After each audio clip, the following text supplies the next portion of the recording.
அதிகாரம் 5.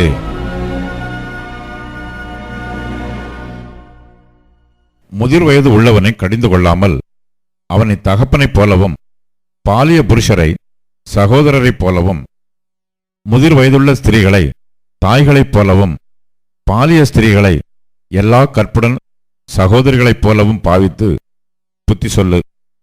உத்தம விதவைகளாகிய விதவைகளை கனம் பண்ணு. விதவையானவளுக்கு பிள்ளைகளாவது பேரன் பேத்திகளாவது இருந்தால் இவர்கள் முதலாவது தங்கள் சொந்த குடும்பத்தை தேவபக்தியாய் விசாரித்து பெற்றார் செய்த நன்மைகளுக்கு பதில் நன்மைகளை செய்ய கற்றுக்கொள்ள கடவர்கள். அது நன்மையும் தேவனுக்கு முன்பாக பிரியமுமாய் இருக்கிறது.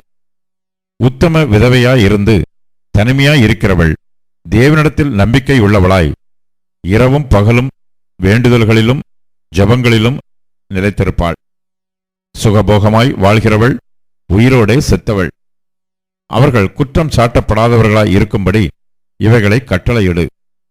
ஒருவன் தன் சொந்த ஜனங்களையும் விசேஷமாக தன் வீட்டாரையும் விசாரியாமற் போனால் அவன் விசுவாசத்தை மறுதலித்தவனும் அவிசுவாசியிலும் கெட்டவனுமாயிருப்பான். 60 வயதுக்கு குறையாதவளும் ஒரே புருஷனுக்கு மனைவியாய் இருந்தவளுமாகி பிள்ளைகளை வளர்த்து அந்நியரை உபசரித்து பரிசுத்தவான்களுடைய கால்களை கழுவி உபத்திரவப்படுகிறவர்களுக்கு உதவி செய்து சகலவித நற்கிரியைகளையும் ஜாக்கிரதையாய் நடப்பித்து இவ்விதமாய் நற்கிரியைகளை குறித்து நற்சாட்சி பெற்றவளுமாயிருந்தால் அப்படிப்பட்ட விதவையையே விதவைகள் கூட்டத்தில் சேர்த்து கொள்ள வேண்டும்.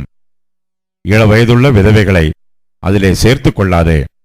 ஏனெனில் அவர்கள் கிறிஸ்துவுக்கு விரோதமாய் காம விகாரம் கொள்ளும்போது விவாகம் பண்ண மனதாகி முதலில் கொண்டிருந்த விசுவாசத்தை விடுவதினாலே ஆக்கினைக்குட்படுவார்கள்.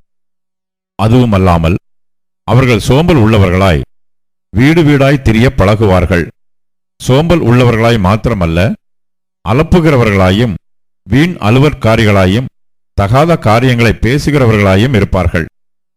ஆகையால் இளவயதுள்ள விதவைகள் விவாகம் பண்ணவும் பிள்ளைகளைப் பெறவும் வீட்டை நடத்தவும் விரோதியானவன் நிந்திக்கிறதற்கு இடம் உண்டாக்காமல் இருக்கவும் வேண்டுமென்று இருக்கிறேன். ஏனெனில் இதற்கு முன்னே சிலர் சாத்தானை பின்பற்றி விலகிப் போனார்கள்.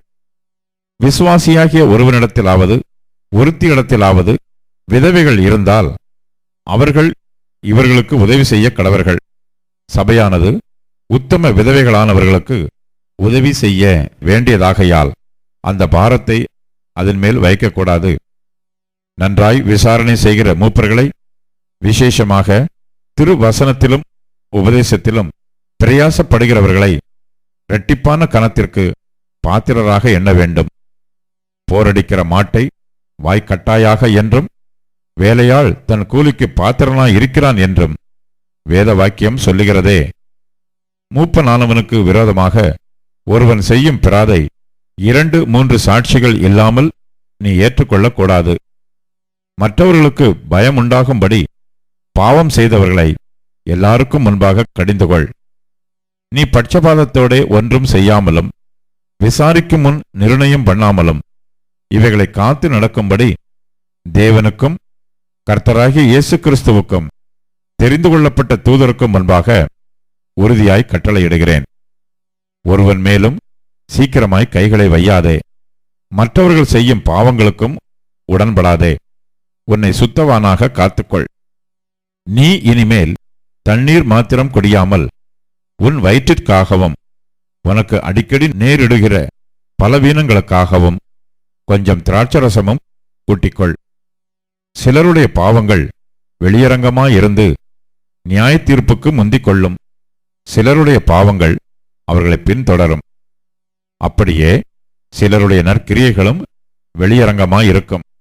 அப்படி இராதவைகளும் மறைந்திருக்க மாட்டாது.